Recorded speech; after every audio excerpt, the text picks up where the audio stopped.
ओम शांति। वर्तमान समय मनुष्य की स्थिति ये है कि सारी भौतिक सुविधाएं होते हुए भी मन अशांत है, दुखी है। क्या कारण है कि सब बाहरी साधन होते हुए भी मनुष्य का मन बहुत अशांत है? क्योंकि बाहरी साधन केवल अल्पकाल के लिए शांति दे सकते हैं, सच्ची खुशी और शांति नहीं दे सकते। दूसरी तरफ हम ये भी देखते हैं कि हमारी भारत की संस्कृति के अंदर बहुत सारे ऐसे भक्त हुए हैं, ऐसी प्रभु प्रिय आत्माएं हुई हैं कि बाहर सारी प्रतिकूलता थी, लेकिन फिर भी उनका मन बहुत शांत था, तृप्त था।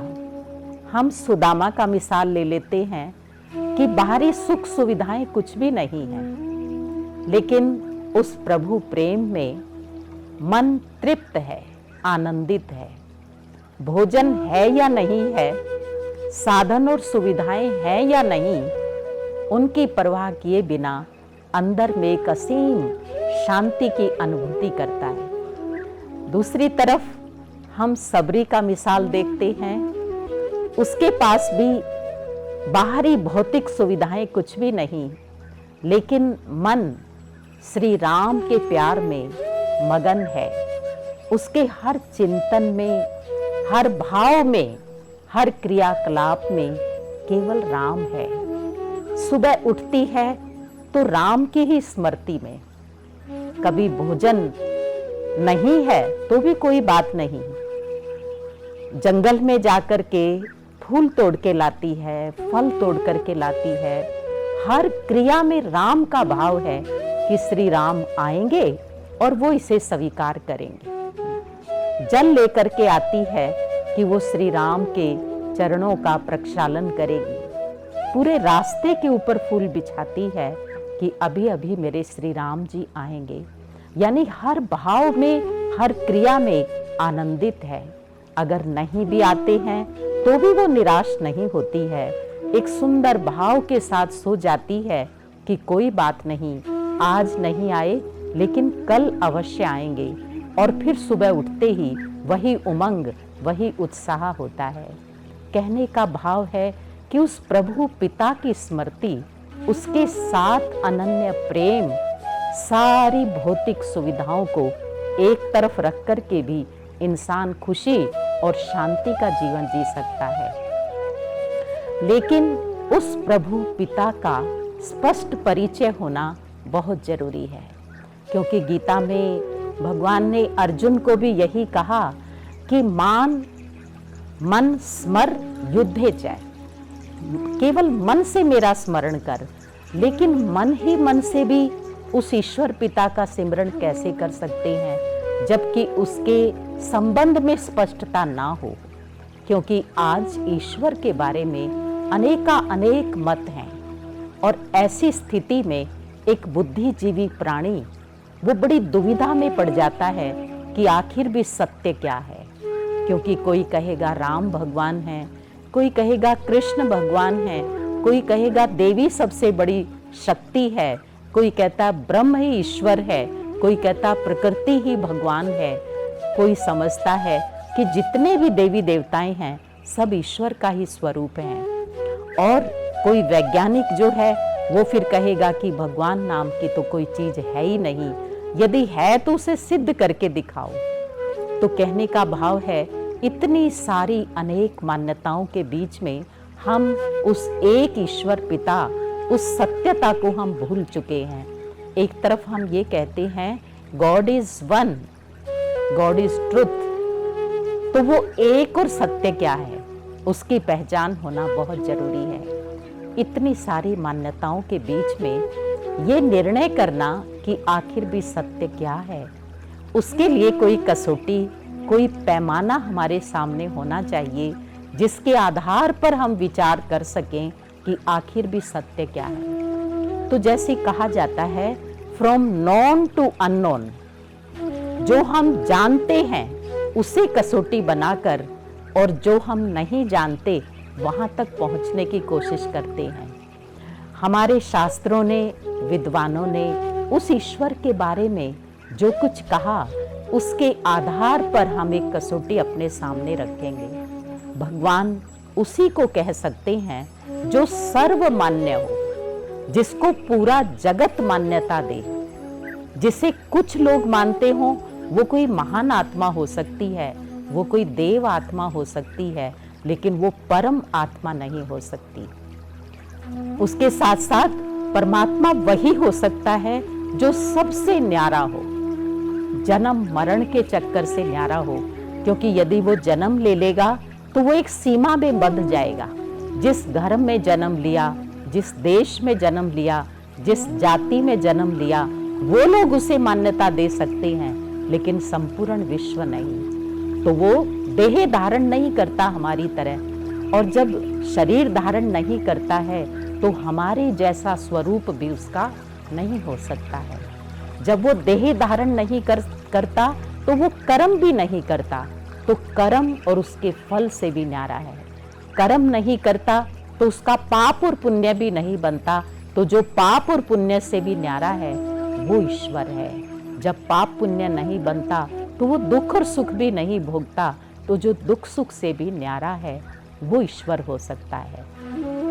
उसके साथ साथ तीसरी पहचान, भगवान वही हो सकता है जो सर्वज्ञ हो, सब कुछ जानता हो, तीनों कालों को जानता हो, पहले क्या हो चुका, वर्तमान में क्या चल रहा है और भविष्य में क्या होने वाला है। उसके साथ साथ परमात्मा उसी को कह सकते हैं जो सबका दाता हो, सबको देने वाला हो। वो इतना विशाल हो, इतना भंडार हो कि वो संपूर्ण जगत को देकर के भी कभी खाली ना हो। अर्थात उसकी गुण और शक्तियां सागर के समान अनंत हैं। इसीलिए कहा गया है कि अगर सारी धरती को कागज बना ले, सारे वृक्षों को कलम बना ले, सारे समुद्रों को शाही बना ले और स्वयं विद्या की देवी सरस्वती उस ईश्वर का गुणगान करे, तो भी उसकी सीमा नहीं है। इसी प्रकार से भगवान वो हो सकता है जो सर्वोच्च हो, उसके ऊपर कोई नहीं, जो सबका माता पिता हो लेकिन उसका कोई माता पिता नहीं, जो सबका शिक्षक हो लेकिन उसका कोई शिक्षक नहीं, जो सबका रक्षक हो लेकिन उसे अपनी रक्षा की जरूरत ना हो। तो इसी आधार पर हम विचार करेंगे कि आखिर भी ईश्वर कौन हो सकता है। और गीता में भगवान ने अपना वो स्वरूप, वो सत्य परिचय बहुत स्पष्ट रूप से दिया है। उस परम पिता परमात्मा का वो स्वरूप एक ज्योत है, वो एक परम ज्योति है।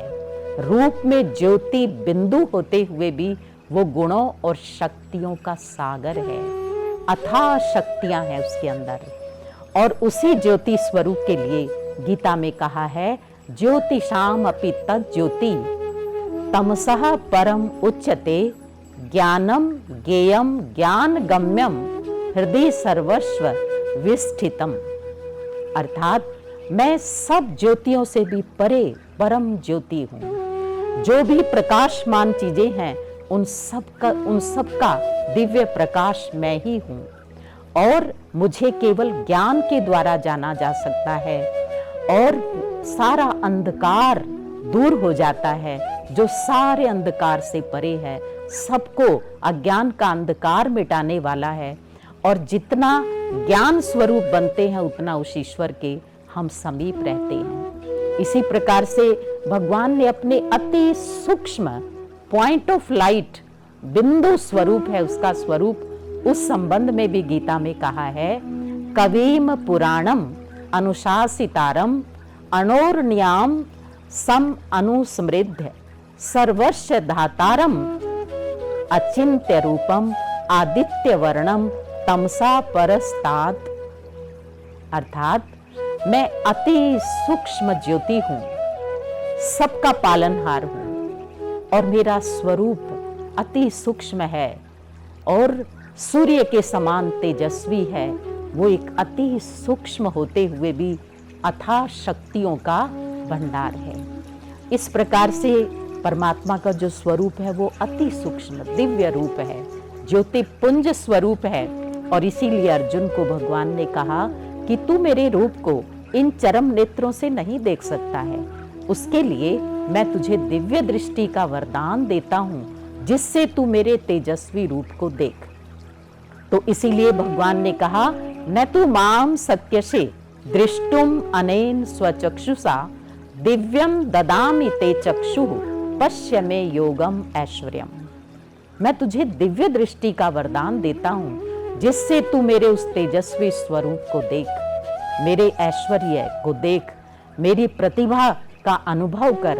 तो इस प्रकार से भगवान का जो सत्य स्वरूप है वो एक ज्योत है, लेकिन रूप में बिंदु होते हुए भी वो गुणों और शक्तियों के सागर हैं। उनके अंदर अथाह शक्ति है, वो शांति के सागर हैं, वो प्रेम के सागर हैं, वो आनंद के सागर हैं, वो सुख के सागर हैं, वो परम पवित्र हैं। जब हम, और वो मेरे सच्चे पिता हैं, तो जब हम उस परम शक्ति के साथ, उस दिव्य ज्योति के साथ अपने मन को जोड़ते हैं, तो जो कुछ उसके अंदर है वो शक्तियाँ हमारी आत्मा के अंदर भी प्रवाहित होनी शुरू हो जाती हैं। शांति के सागर की संतान मैं आत्मा शांत हूँ, शुद्ध हूँ, पवित्र हूँ, आनंद से भरपूर हूँ, प्रेम से भरपूर हूँ। धीरे धीरे वो गुण समाते जाते हैं और उन गुणों को जीवन में समा करके जब हम जीवन और व्यवहार में आते हैं तो भले भौतिक सुविधाएं कम हो, साधन कम हो, लेकिन मन आनंदित रहता है, जीवन खुशनुमा रहता है और हम इस जीवन का संपूर्ण आनंद ले सकते हैं। ओम शांति।